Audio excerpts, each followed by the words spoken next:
नमस्कार, वास्तु लिविंग में आप सभी दर्शकों का बहुत बहुत स्वागत। मैं हूं विकास नांगिया। दर्शकों, वास्तु लिविंग में हमारी वास्तु और फंक्शुई कंसल्टेंट पल्लवी जी अक्सर कहती हैं कि एक राह और सही दिशा जो जिंदगी बदल दे।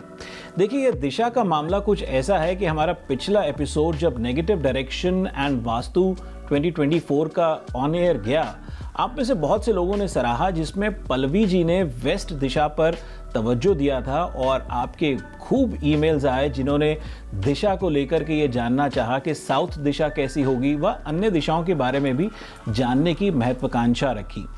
उसी को एक विषय अनुसार लिए हुए आज हम पल्लवी जी से नेगेटिव डायरेक्शन एंड वास्तु 2024 का दूसरा एपिसोड एक सीरीज के तहत उनसे बातचीत कर रहे हैं और खास तवज्जो जो होगा वो साउथ डायरेक्शन पर होगा। आइए सबसे पहले हम अपनी वास्तु और फंक्शुई कंसल्टेंट पल्लवी छलावाड़ा जी का स्वागत करते हैं। पल्लवी जी, वास्तु लिविंग में आपका बहुत बहुत स्वागत। शुक्रिया।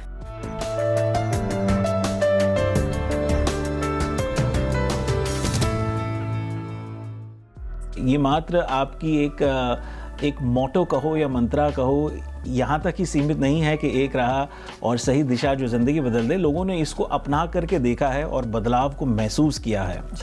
अब 2024 के जो तमाम एपिसोड्स जब हम पिछले कुछ सप्ताह से लगातार करते आ रहे हैं, बल्कि दिसंबर के आखिरी हफ्ते से हमने शुरू की थी ये स्पेशल सीरीज़ हेल्थ, वेल्थ और रिलेशनशिप, कलर्स, बहुत से अलग एपिसोड्स विषयों पर हमारी बातचीत हुई। नेगेटिव डायरेक्शन को लेकर के लोग थोड़ा सा ज़्यादा सचेत हैं, सतर्क हैं, जानने के जिज्ञासु हैं। पिछले एपिसोड में आपने वेस्ट को लेकर के भरपूर जानकारी दी। नेगेटिव डायरेक्शंस को ही आगे बढ़ाते हुए 2024 किस तरह से लग रहा है? जैसे आप कोई बिजनेस करते हैं तो आपका एक कैलकुलेशन होता है कि मैं इस तरह से राइट वे से चलूँगा तो मुझे प्रॉफिट बनेगा, लेकिन उसके साथ साथ हम हमेशा उस बात का भी प्रिकॉशन लेते हैं कि कई बार जो हमारे जो गैस होते हैं, हमारे जो अनुमान होते हैं, वो अगर सही नहीं हुए तो हमें उसके भी प्रिकॉशन लेकर ही काम आगे बढ़ाना पड़ता है। ठीक उसी तरीके से हर साल जब आता है तो अपने आप में वो बहुत सारी अच्छी बुरी हर तरह की आपके लिए अलग अलग तरह की इन्फॉर्मेशन लेकर आता है। कुछ साल ऐसे होते हैं जब हम वही लाइफ, वही सक्सेस, हम जो भी हम हमारी ज़िंदगी चाह रहे हैं, लेकिन कुछ साल के अंदर आपको एक नई अपॉर्चुनिटी मिलती है, एक नई ऊर्जा मिलती है और वो साल कंपैरेटिव टू दूसरे सालों के मुकाबले आपके लिए स्पेशल बन जाता है। अगर आप उसको अपने टैक्स रिटर्न के साथ कंपेयर करके देखो कि ये साल मेरे लिए बहुत अच्छा गया, या आप अपनी लाइफ के साथ कंपेयर करके देखो, हो सकता है कि आपकी लग्जरी लाइफ बढ़ गई हो, आपका रियल एस्टेट बढ़ गया हो, आप छोटे घर से बड़े घर में मूव किए हो। तो इसका मतलब ये होता है कि हर साल में कुछ नई चीज़ें बनती है और कई बार विपरीत भी होता है। हर साल में कुछ नुकसान भी होने के चांसेस है। जैसे 10 साल से आप बिज़नेस करे हो, 15 साल से बिज़नेस करे हो, लेकिन एक मुकाम पे आके ऐसा लगता है कि भाई ये साल तो बहुत ख़राब गया, काफ़ी सफोकेशन हो गया। हम काफ़ी लोगों के मुंह से सुनते हैं कि ये साल तो मेरे लिए बहुत मुश्किल था। तो इसका मतलब ये है कि वही बिज़नेस, वही लोकेशन, कई बार वही नेचर ऑफ वर्क अगर होता है, वही घर आपका होता है, वही परिवार या कॉम्बिनेशन बिजनेस पार्टनरशिप का होता है, फिर भी एवरी ईयर के हिसाब से लाइफ में उतार चढ़ाव दिखाई देते हैं। तो इसका मतलब ये होता है कि कोई भी चीज़ इस दुनिया में one time done deal forever की तरह नहीं होती है। हमेशा बदलाव आते हैं क्योंकि वो प्रकृति का नियम है। तो वास्तुशास्त्र के नियम जो प्रिंसिपल है वो भी उससे विपरीत नहीं हो सकते। जैसे आपने एक बिल्डिंग खरीदी तो 10 साल के बाद उसका मेंटेनेंस आना ही आना है। रिलेशनशिप की भी डेफिनेशन ऐसी है कि एक रिश्ता जो है वो बहुत साल पुराना हो जाता है तो उसमें भी आपको कोशिश करनी होती है कि नई ऊर्जा कैसे उसमें प्रोवाइड की जाए, रिश्ता कैसे ज़्यादा स्ट्रॉन्ग बनाया जाए। ठीक उसी तरीके से वास्तु में ये भी इम्पोर्टेंट है कि एवरी ईयर आप अपने घर और बिजनेस का वास्तु किस तरह से मेंटेन करोगे ताकि एवरी ईयर आपके लिए बेटर कम बेटर होता जाए और आपको कभी कोई साल नुकसान ना हो। और तभी उसी बात को ध्यान में रखकर हम लोग एवरी ईयर वास्तु के अंदर होने वाले बदलाव और जो भी तमाम इम्पोर्टेंट इन्फॉर्मेशन है जो वास्तु लिविंग के टीवी एशिया के माध्यम से हम आपके साथ शेयर करते हैं। और 2024 तो लीप ईयर है, अपने आप में कुछ खास यूनिक साल है। बहुत सारे जो बोलते हैं कि काफ़ी सारे प्लेनेट है जो स्ट्रॉन्ग प्लेनेट जिसको बोलते हैं, वो इस साल यूनिवर्स के हिसाब से उनकी मूवमेंट जो है वो बहुत ही स्ट्रॉन्ग और इफ़ेक्टिव है, जो नुकसान भी कर सकती है। तो ये तमाम चीज़ों को ध्यान में रखकर हम छोटी छोटी टिप्स की शुरुआत 2024 के वास्तु से कर रहे थे। जो भी आपने कहा कि वेल्थ, हेल्थ, रिलेशनशिप, एनर्जी, काफ़ी सारे प्रोग्राम हमने यूट्यूब पे भी अपलोड किए जो वास्तु लिविंग के टीवी एशिया के शो थे। जिन्होंने नहीं देखे हैं वो उसके साथ जुड़ सकते हैं। और उसी को ध्यान में रखकर फ़ायदा तभी हमें दिखाई देता है जब हम नुकसान के बारे में ज़्यादा अलर्ट होते हैं, नुकसान के बारे में प्रिकॉशन लेते हैं। तो लास्ट प्रोग्राम में हमने वेस्ट यानी पश्चिम दिशा यानी कि सैटर्न की पोजीशन जिसको आप कह सकते हो कि वेस्ट एंड वास्तु के बारे में कहा। आज हम कुछ और दिशाओं के बारे में जानकारी प्राप्त करेंगे कि नेगेटिव डायरेक्शन को वापस 2024 के छोटे छोटे वास्तु के टिप्स के अनुसार कैसे बैलेंस करनी चाहिए जी।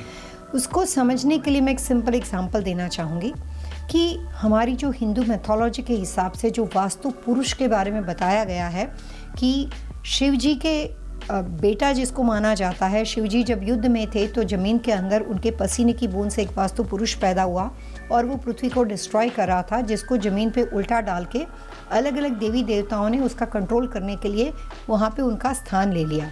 तो जो देवी देवता उसको कंट्रोल करने के लिए जहाँ जहाँ बैठे उसके हिसाब से उसका स्थान निश्चित हो गया, जो कि हम रिलीजियस मैथोलॉजी बुक के हिसाब से समझते हैं। अब यही चीज़ अगर हम डिफरेंट वे से समझते हैं तो वास्तु को ज़्यादा समझने के लिए हर दिशा जो होती है वो किसी न किसी देवी देवता का मतलब होता है किसी न किसी ग्रह के साथ जुड़े हैं, क्योंकि वास्तु पुरुष को जब उल्टा करके डाला गया तब 9 ग्रह का स्थान वहाँ पे था। 9 अलग अलग तरह के ग्रह थे, वो उनके ऊपर विराजमान थे, वो उसको कंट्रोल करने की कोशिश कर रहे थे। तो इसका मतलब होता है कि नॉर्थ यानी उत्तर दिशा जो है उसको कुबेर का स्थान माना जाता है, इंद्र का स्थान माना जाता है।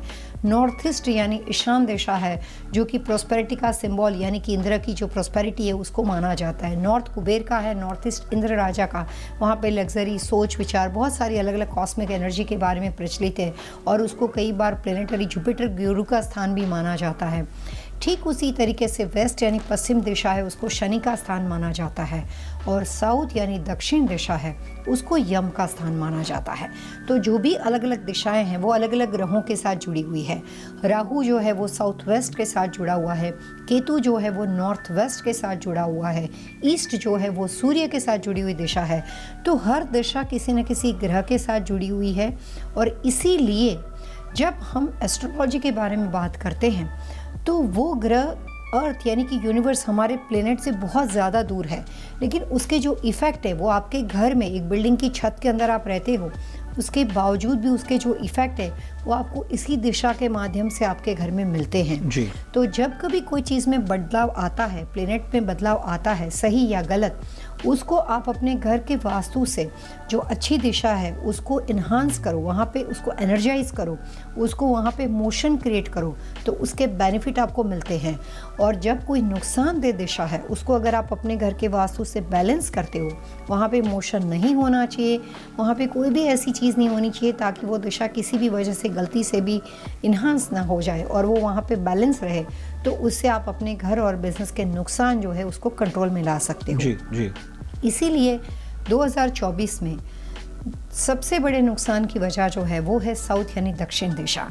आम तौर पे हमेशा ये माना जाता है कि साउथ जो है वो बहुत ही भारी दिशा है क्योंकि वहाँ पे ग्रेविटेशनल फोर्स रहता है, वहाँ पे बहुत ज़्यादा नेगेटिव एलिमेंट रहता है और 2024 में तो वो बहुत ही ज़्यादा संभालने वाली दिशा है क्योंकि ऑलरेडी 2024 के वास्तु के हिसाब से वो इनऑस्पिशियस डायरेक्शन के हिसाब से उसको माना जाता है। पल्लवी जी, बहुत अच्छे तरीके से एक पौराणिक कहानी का भी रेफरेंस रखते हुए आपने समझाया कि भी किस तरह से दिशाओं का महत्व है और फिर वास्तु पुरुष के इर्द गिर्द जो ग्रह हैं उनका तालमेल किस तरह से बैठा हुआ है। वक्त एक छोटे से ब्रेक का हो चला है। ब्रेक के उस पार पल्लवी जी से साउथ दिशा, जैसा कि उन्होंने कहा कि इस साल इस दिशा की और हमें ज़्यादा सतर्क और जागरूक रहना चाहिए, क्या क्या चीज़ें हैं जिसको लेकर के हमें जागरूक रहना चाहिए, ये उनसे जानने का प्रयास करेंगे। देखिए, जहाँ जीवन में पॉजिटिव है वहाँ नेगेटिव है और जहाँ नेगेटिव है वहाँ उम्मीद दे पॉजिटिव बातें भी हैं। इन सब चीज़ों पर बातचीत होगी ब्रेक के उस पार। आप बने रहिए हमारे साथ। पल्लवी जी, वास्तु लिविंग में आपका एक बार फिर से बहुत बहुत स्वागत। ब्रेक से पहले बहुत अच्छे तरीके से, जैसे मैंने कहा, आपने समझाया, हमें गाइड किया और अब जैसे कि मैंने कहा था कि भी पॉजिटिव में एक यिंग यांग, वास्तु में तो देखिए आप सारी बात आपसे ही मैं समझ पाया हूँ कि यिंग यांग वाली बात है कि कहीं ना कहीं अगर वो ब्लैक पोर्शन भी है, तो ब्लैक में कहीं ना कहीं एक वाइट स्पॉट आता है, तो उसमें पॉजिटिव है, और वही चीज़ पॉजिटिविटी में भी जुड़ी हुई है कि कहीं ना कहीं ये नहीं है कि सब कुछ पॉजिटिव है तो उसके अंदर कहीं नेगेटिव नहीं हो सकता, उसमें भी कुछ ऐसी चीज़ होती है कि जहाँ हमको सतर्क रहना चाहिए। इसी बात को जब मैं दिशा से जोड़ देता हूँ तो साउथ में किन किन चीज़ों को लेकर के हमें सतर्क रहना चाहिए? यिन यांग का मतलब ही होता है कि पॉजिटिव एंड नेगेटिव दोनों एनर्जी जो है वो पार्ट ऑफ द लाइफ है, लेकिन उसको बैलेंस कैसे करना है वो वास्तुशास्त्र का काम है जी। और उसी के प्रिंसिपल के ऊपर ये पूरा सब्जेक्ट चलता है। आप किसी भी एनर्जी को, पॉजिटिव या नेगेटिव एनर्जी को अपने जीवन से हटा नहीं सकते। अगर दिन है तो रात है ही है, अगर आग है तो पानी है ही है। तो इसका मतलब होता है कि हर चीज़ के साथ डील कैसे आपको करना है वो वास्तु आपको सिखाता है। जैसे आज हम दक्षिण दिशा के बारे में बात करें, दक्षिण दिशा के बारे में बहुत सारी जानकारी है। आमतौर पे वो बहुत ही स्ट्रॉन्ग एलिमेंट माना जाता है, स्टबन दिशा मानी जाती है, जिद्दी दिशा आप उसको कह सकते हो। वहाँ पे बदलाव जो होते हैं वो लाना या वहाँ पे किस तरह की चीज़ों का आपने रखरखाव किया हुआ है वो बहुत ज़्यादा इम्पोर्टेंट इसलिए माना जाता है। उसको यम की नगरी के प्रतीक के रूप में हम ये बात समझ सकते हैं कि जब यम की बारी आती है तब लाइफ और डेथ की बारी आती है। यानी कि जैसे आपने कहा कि नेगेटिव एनर्जी में एक ब्लैक पार्ट भी होता है, जो कि आप ये कह सकते हो कि अगर जीवन है तो मृत्यु है, क्योंकि दोनों बैलेंस रखने के लिए बहुत ज़रूरी है, जो प्रकृति के नियम को बैलेंस करता है जी। तो इसका मतलब ये होता है कि जब कभी दक्षिण दिशा की बात आती है, यम के बारे में बात आती है, तो पहले हमारे जेहन में बात आती है हमारे हेल्थ की। हेल्थ है, ये कहते हैं ना कि जान है तो जहान है। तो इसका मतलब ये होता है कि जब कोई साल ऐसा होता है कि जब दक्षिण दिशा जो होती है वो आम तौर पे 100 में से 90 लोगों के लिए अच्छी नहीं होती है, जबकि ये साल तो यूनिवर्स के हिसाब से ये माना जाता है कि दक्षिण दिशा जो है वो बहुत ही ज़्यादा नेगेटिव रोल कर रही है। तो इस कंडीशन में प्रिकॉशन बहुत ही मस्ट बन जाता है। जो लोगों की लाइफ में काफ़ी लंबे अरसे से घर में हेल्थ इश्यू चलते हैं, वैसे तमाम लोग, जिन लोगों के हेल्थ इश्यू 2023 से किसी वजह से शुरू हो गए हैं और अभी तक कॉन्स्टेंटली वो प्रॉब्लम फेस कर रहे हैं या पेन या सफ़र कर रहे हैं, वैसे तमाम लोग, और 2024 के जनवरी महीने से जिनके हेल्थ इश्यू शुरू हो चुके हैं, वैसे तमाम लोगों को 2024 का हेल्थ का वास्तु चार्ट ये कहता है कि हेल्थ के लिए ऐसे तमाम लोगों के लिए ये साल काफ़ी अच्छा नहीं जाएगा। उसके अलावा दूसरे तमाम जो लोग हैं जिनके 2024 से हेल्थ इश्यू नहीं है, जिनके 2023 से हेल्थ इशू दिखाई नहीं देते थे, जिनके घर में लंबे अरसे से कोई बीमारियां नहीं थी, वैसे तमाम लोग जो है जो नॉर्मल कंडीशन में उनके घरों के अंदर 2024 में अगर साउथ जाने अनजाने में एक्टिवेट हो जाता है तो जून महीने से लेकर मई, जून, जुलाई से लेकर 3-4 महीने का जो पीरियड है वो बहुत ही ज़्यादा डिफ़िकल्ट पीरियड हो सकता है। उस पीरियड के अंदर उनको अपने हेल्थ के प्रिकॉशन ज़्यादा लेने चाहिए। सबसे पहले बात करते हैं कि कुछ ऐसी चीज़ें ताकि साउथ एक्टिवेटी ना हो और 2024 में कोई हेल्थ समस्या आपकी हो ही ना सके, तो उसके लिए छोटी छोटी बातों का ध्यान रखना है। और 2024 में साउथ 2 तरह से काम कर सकता है, सबसे पहले हेल्थ इशू के लिए, और दूसरा अगर आपके लाइफ में किसी भी वजह से कोई लीगल प्रॉब्लम्स या कोई भी लिटिगेशन, कोई भी तरह के जॉब के अंदर ले ऑफ हो जाना या किसी भी तरह के ऐसे इशू चलते हैं जिसकी वजह से आप ऑलरेडी स्ट्रेस या डिप्रेशन में हो, तो वैसे तमाम लोगों के लिए भी 2024 में अभी हम जो टिप्स देने वाले हैं वो काफ़ी यूज़फुल साबित हो सकती है। तो सबसे पहले टिप्स मैं ये देना चाहूँगी कि अगर आपके घर और बिजनेस में सेफ बॉक्स या आपकी वैल्यूएबल चीज़ों का स्टोरेज साउथ यानी दक्षिण दिशा के अंदर रखा गया हो तो 2024 के अनुसार आप वहाँ से उसको मूव कर दीजिए, उसको वहाँ पे नहीं रखना चाहिए, किसी भी और डायरेक्शन में रख सकते हो। बेस्ट ऑप्शन में 2024 में आपको ईस्ट यानी पूर्व दिशा सजेस्ट करूँगी, लेकिन अगर वहाँ पे कोई व्यवस्था ना हो तो साउथ यानी दक्षिण दिशा में, और साथ में वेस्ट भी मैं कहना चाहूँगी, वेस्ट यानी पश्चिम दिशा में वैल्यूएबल चीज़ों को मत रखिए। और अगर कोई लीगल प्रॉब्लम्स या लिटिगेशन वाली बात है तो उसको भी वहाँ से हटाना बहुत ही मस्ट हो जाएगा 2024 के अनुसार। अगर आपकी जॉब में कोई ले ऑफ हो चुका है, आप उससे स्ट्रेस में हो, किसी वजह से परेशान हो, पार्टनरशिप में इशू है, बिजनेस में फाइनेंशियली कोई भी तरह का इशू है, हेल्थ समस्या मेंटली स्ट्रेस लेवल पे है लेकिन वजह उसकी बिजनेस या कोई भी तरह के फाइनेंशियल रिलेशनशिप डिस्प्यूट कोई भी और वजह है, तो भी स्ट्रेस का विषय तो है आपके लिए, तो उस कंडीशन में कोशिश कीजिए कि साउथ यानी दक्षिण दिशा में, ये साउथ आपको कंपास से देखना है। जितनी बड़ी प्रॉपर्टी में आप हो, जो भी स्क्वायर फीट है रेजिडेंशियल कमर्शियल के, उसको कंपास के थ्रू कैलकुलेट करके जितना भी पूरा साउथ एरिया है, south part 1, south part middle, like बीच का पार्ट कह सकते हो, एंड साउथ पार्ट 3, तो ये तमाम जो कॉर्नर्स है वहाँ पे आपको वैल्यूएबल चीज़ों को नहीं रखना है, वहाँ पे बैठ के आपको जॉब अप्लाई नहीं करनी है जिससे आपको स्ट्रेस है, वैसी तमाम चीज़ों को नहीं रखना है। और अगर आपकी होम ऑफिस वहाँ पे बनी हुई है तो उसको मूव करके आप अपने घर के ईस्ट यानी पूर्व दिशा में, अपने बिजनेस के ईस्ट यानी पूर्व दिशा में, नॉर्थ ईस्ट यानी ईशान दिशा में और नॉर्थ यानी उत्तर दिशा में मूव कर सकते हो। साउथ को कम्प्लीटली क्वाइट रखना है जी। और सबसे इम्पोर्टेंट बात कि साउथ यानी दक्षिण दिशा में कोई मिरर नहीं होने चाहिए ताकि वो नेगेटिविटी को और बढ़ाने का काम कर सकते हैं। साउथ के अंदर कोई भी तरह के वाटर एलिमेंट की चीज़ें नहीं होनी चाहिए। साउथ में कोई भी तरह का क्लटर यानी कि आपका स्टोरेज नहीं होना चाहिए, रेसिडेंशियल हो या कमर्शियल हो। और साउथ में अगर आपके घर में किचन की व्यवस्था, मास्टर बेडरूम की व्यवस्था, स्टेयरकेस की व्यवस्था, कोई भी तरह का स्विमिंग पूल घर का बनता हो, घर का बैकयार्ड साउथ और स्विमिंग पूल बनता हो, या वाटर एलिमेंट का डेकोरेशन है, ऐसे तमाम लोगों को, और जिन लोगों का मेन डोर साउथ फेसिंग हो, गराज डोर साउथ फेसिंग हो, उनको खास तरह की रेमेडी करनी पड़ेगी। अदरवाइज जहाँ पे आप अवॉइड कर सकते हो घर के कॉर्नर को, तो वहाँ पे आप सिंपल टिप्स को अप्लाई कर सकते हो। जहाँ पे किसी भी वजह से आप वहाँ से उसको मूव नहीं कर सकते हो, वहाँ पे हम आपको दूसरी टिप्स देने की कोशिश करें। जी, एक छोटा सा ब्रेक लेते हैं। ब्रेक के उस पार पल्लवी जी से आज के विषय पर बातचीत जारी रहेगी। हम बहुत जल्द हाजिर होंगे। ब्रेक के बाद वास्तु लिविंग में आप सभी दर्शकों का एक बार फिर से बहुत बहुत स्वागत। आज हम अपनी वास्तु और फंक्शुई कंसल्टेंट पल्लवी छिलावड़ा जी के साथ नेगेटिव डायरेक्शन, खासतौर पर साउथ दिशा पर बातचीत कर रहे हैं वास्तु 2024 के तहत।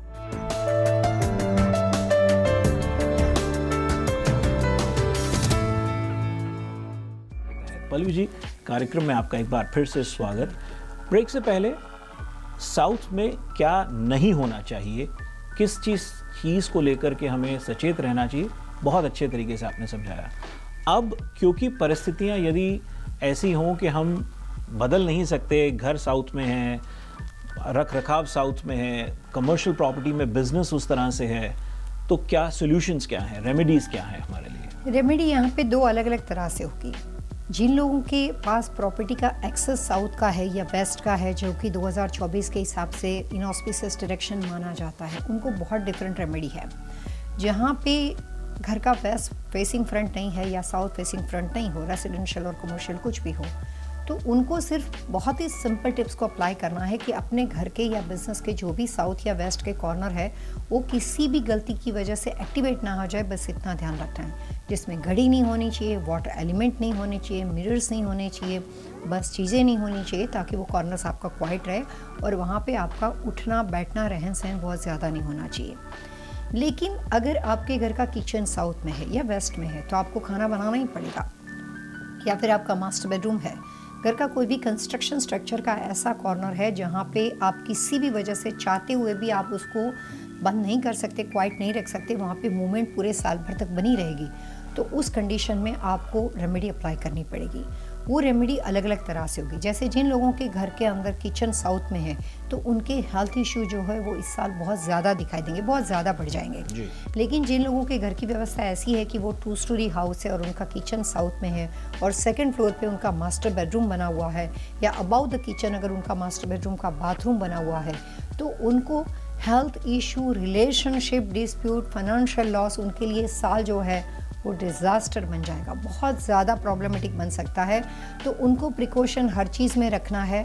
सबसे पहले अपना दिमाग शांत रखना है और अपना सेल्फ कंट्रोल रखना है, ताकि अगर हम ये बात को समझ लेते हैं कि कई बार हमारे साथ गलत तब नहीं हो सकता है जब हम उसके लिए प्रिपेयर हो जाते हैं।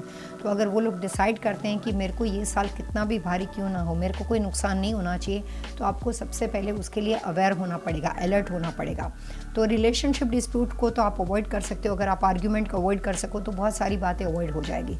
बिजनेस पे, जॉब पे आपको और ज़्यादा ध्यान देना है, ओवर कॉन्फिडेंस नहीं रखना है, प्रमोशन इस साल एक्सपेक्ट नहीं करना है। जिन लोगों के घर के अंदर साउथ में मोशन बहुत ज़्यादा हो, या साउथ फेसिंग घर में वो रहते हो, या वेस्ट फेसिंग घर में रहते हो, तो ऐसे तमाम लोगों को ओवर एक्सपेक्टेशन अपने काम और बिजनेस पे नहीं रखना है। ऊपर से उनको अपने काम में ज़्यादा तवज्जो देना है, ताकि ऐसा ना हो कि गलती से ये साल ही आपका वहाँ पे आखिरी साल हो जाए। तो इसके लिए उसका ध्यान बहुत ज़्यादा रखना है। सिंपल टिप्स में ये देना चाहूँगी कि साउथ के जो 4 कॉर्नर्स होते हैं स्क्वायर फीट के हिसाब से, जी। हर कमरे का साउथ नहीं देखना है। काफ़ी सारे लोग इंडिया अमेरिका में जब वास्तु देखते हैं तो मैंने देखा है कि इंडिया और यूएसए में कैलकुलेशन मेथड बहुत डिफरेंट है। इंडिया में जो लोग होते हैं वो हर कमरे का साउथ देखते हैं। यहाँ पे उस रेमेडी की बात नहीं चल रही। जो रियल कंपास के थ्रू साउथ डायरेक्शन है उसके बारे में बात चल रही है। 120 डिग्री तक साउथ ईस्ट आता है।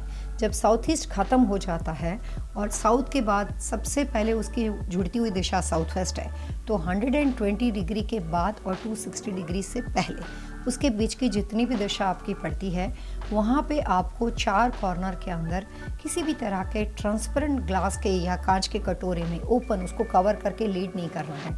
कुछ स्मोकी क्वार्ट्ज स्टोन को भर के रखना है। बहुत ही सिंपल रेमेडी मैं दे रही हूँ। वैसे मैं साथ में ये भी बता दूं कि इंडिविजुअल व्यक्ति दर व्यक्ति कुछ और भी रेमेडी अप्लाई की जाती है, लेकिन यहाँ पे समांतर स्तर पे बात कर रहे हैं। तो किसी भी कंट्री में आप ये प्रोग्राम देख रहे हो या कोई भी तरह के नेचर ऑफ बिजनेस हो, कोई भी दशा के घर में रहते हो, जो टिप्स अभी मैं आपको दे रही हूँ वो हमारा अपना एक वर्क है जो हम एवरी ईयर के लिए करते हैं और ये बहुत ही सिंपल टिप्स है। उसका फ़र्क आपको डेफिनेटली पड़ेगा। तो 4 कॉर्नर के अंदर आपको स्मोकी क्वार्ट्ज स्टोन को रखना है। उसके साथ साथ ये बात को ध्यान रखना है कि साउथ में इस साल कोई भी तरह के नेचुरल प्लांट ना हो। कई बार न्यू जर्सी वगैरह में हम देखते हैं कि वेदर ऐसा होता है कि जो नेचुरल प्लांट होते हैं वो सीज़न की वजह से, विंटर की वजह से घर में रखे जाते हैं। तो साथ में ये भी रखना है कि ये तमाम टिप्स जब आप अप्लाई करोगे पॉजिटिविटी की, तो साथ में जो प्रिकॉशन है, जो चीज़ नहीं होनी चाहिए जो इससे पहले हमने बताई, उसको ध्यान में रखकर बाद में उसको पॉजिटिव करना है। तो सबसे पहले आपको ये ध्यान रखना है कि स्मोकी क्वार्ट्ज को रखने के बाद वहाँ पे cream, ivory, brown, beige, off white, जिसको आप न्यूट्रल कलर की लिस्ट में आप उसका नाम रख सकते हो, और नेचुरल कलर जो इसको भी हम नेचर के कलर कहते हैं, जैसे एक्वा ग्रीन है, ब्राउन है, बेज है, सारे फ्लावर्स के कलर हैं। ऐसे तमाम कलर्स का उपयोग करना है। ब्लू, ब्लैक, ग्रे अवॉइड करने हैं। डीप रेड जो कि आम तौर पे साउथ यानी दक्षिण दिशा का कलर माना जाता है, लेकिन 2024 में उसको वहाँ से अवॉइड करना है। तो सबसे पहले स्मोकी क्वार्ट्ज के बाद सिंपल टिप्स है कि न्यूट्रल कलर्स का अप्लाई करना है। जैसे मर्जी करो, आप ऐसे कलर की फ्लोर पे रख डाल दीजिए, ऐसे कलर के पिक्चर पोस्टर पेंटिंग लगा सकते हो, कर्टन कर सकते हो, कोई स्पेशल चीज़ की ज़रूरत नहीं है। हम जो 1989 से प्रैक्टिस करते हैं उसमें बाकी सब डिफरेंट से हमारी मास्टरी इसी बात पे है कि हम सिंपल टिप्स के द्वारा चीज़ों को इम्प्रूव करते हैं, चाहे उसको बैलेंस करने की बारी हो, चाहे उसको इन्हांस करने की बारी हो। तो सिंपल टिप्स आप अप्लाई कर सकते हो कि floor decor, fabric decor, wall decor, जो भी आपको आसानी से हो सके उसके माध्यम से आप वहाँ पे कलर्स अप्लाई कर सकते हो। सिर्फ पेंट करने की बात नहीं चल रही है। कलर्स को अप्लाई करने के बाद दूसरी सिंपल टिप्स साउथ दिशा के लिए ये है कि अगर आपका मेन डोर साउथ का पड़ता हो या गराज डोर पड़ता हो तो डोर के बाहर आपको एक आर्च का शेप बनाना पड़ेगा। वास्तुशास्त्र में ज्योमेट्रिकल अलग अलग तरह के शेप जो हैं वो अलग अलग एनर्जी का सोर्स माना जाता है जी। बहुत अलग अलग तरह के जितने भी शेप है सबके मतलब बताए गए हैं कि उससे किस तरह का एलिमेंट क्रिएट किया जाता है। तो प्रिकॉशन के तौर पे अगर किसी भी वजह से आपके पास साउथ का बिजनेस एंट्रेंस है, साउथ का आपके होटल मोटल है और फ्रंट डेस्क काउंटर है, गैस स्टेशन का काउंटर है, कोई साउथ में इनबिल्ट सेफ बॉक्स की व्यवस्था है जिसको आप हटा नहीं सकते हो, क्योंकि जैसे अभी हमने कहा कि आपको सेफ बॉक्स हटाना चाहिए, लेकिन जो बिजनेस लोकेशन है वहाँ पे तो inbuilt already cash drop of area होता है जो आप पर्टिकुलर एक साल में हटा नहीं सकते हो। तो आपको वहाँ पे आर्च शेप का प्रयोग करना है। जिस कमरे में आप एंट्री करोगे और जहाँ पे वो व्यवस्था बनी है और आप वो स्ट्रक्चर को हटा नहीं सकते, उस कमरे में इंटीरियर या एक्सटीरियर वहाँ पे आपको एक आर्च का शेप बनाना है। बहुत ही सिंपल है। जो भी डोर फ्रेम है आपकी उसके ऊपर आप आर्च का शेप बना सकते हो। वो इंडोर भी, दरवाजे में अंदर आने के बाद इंडोर फ्रेम के ऊपर भी हो सकता है या आउटडोर फ्रेम के ऊपर भी हो सकता है, गैराज डोर के ऊपर भी हो सकता है, अंदर आते वक्त भी लगा सकते हैं और बाहर जाते वक्त भी लगा सकते हैं। ये टेम्पररी 1 ईयर रेमेडी है। तो आर्च का शेप आप पेंट भी कर सकते हो और आम तौर पे मैंने सब जगह पे आपको रेड कलर इस्तेमाल करने के लिए मना किया है। तो जो एक्सटीरियर साउथ की वॉल है वहाँ पे आपको आर्च रेड कलर में पेंट करनी पड़ेगी। आप पेंट कर सकते हैं पल्लवी जी। अब आर्च को लेकर के बहुत से लोग उसे हॉर्स शू भी समझने लगते हैं कि घोड़े की नाल जैसे होती है। घोड़े की नाल बहुत छोटी होती है। आर्च जो होती है वो कमान का दूसरा प्रतीक है। करेक्ट। जो धनुष जहाँ से बना, परशुराम जी ने, आपको बहुत पूरी कहानी मालूम है कि अलग अलग तरह के वेपन के पीछे भी उसके शेप बनने से पहले बहुत सारे ज्योमेट्रिकल फिगर के हिसाब से वो शेप बने हैं। तो आर्च जो है वो धनुष का प्रतीक माना जाता है, जो नेगेटिविटी को दूर करता है, दुश्मनों को आपसे दूर रखता है। और उसको होल्ड करने के लिए जब आर्च के अंदर आप पावर करते हो तो धनुष का कमान का शेप बन जाता है, तो आर्च शेप वहाँ से आया हुआ है। आर्च शेप जो है वो मून का प्रतीक भी माना जाता है, ताकि मून जो होता है वो रिलेशनशिप को बढ़ाने का कॉर्नर और पीस और हार्मनी के साथ बढ़ाने का कॉर्नर माना जाता है। तो सिंपल टिप्स ये है कि आप अपने डोर के ऊपर एक्सटीरियर में रेड पेंट कर सकते हो, या वुड की आर्च बना सकते हो, मेटल की आर्च बना सकते हो। लेकिन यही बात जब इंटीरियर के बारे में बात होती है, तो इंटीरियर में जहाँ पे आपको आर्च बनानी है वहाँ पर रेड कलर का इस्तेमाल नहीं करना है, वहाँ पे ब्राउन कलर का इस्तेमाल करना है। ये बात को ध्यान में रखना है। जी दर्शकों, वास्तु लिविंग के आज के एपिसोड में इतना ही। यदि आज के एपिसोड से संबंधित आपके मन में कोई सवाल है, कोई सुझाव है, आप चाहते हैं कि हम पल्लवी जी से अन्य किसी विषय पर बातचीत करें, तो आप हमें लिख सकते हैं vastu@tvasiausa.com पर, दैट्स VAASTU@tvasiausa.com पर। और यदि आप पल्लवी जी से सीधा संपर्क करना चाहते हैं तो सरल आसान तरीका है pallavichellawada.com। पल्लवी जी, अगले अंक तक के लिए आइए, दर्शकों से मिलकर के आज्ञा लेते हैं। Wish you all happy vastu living.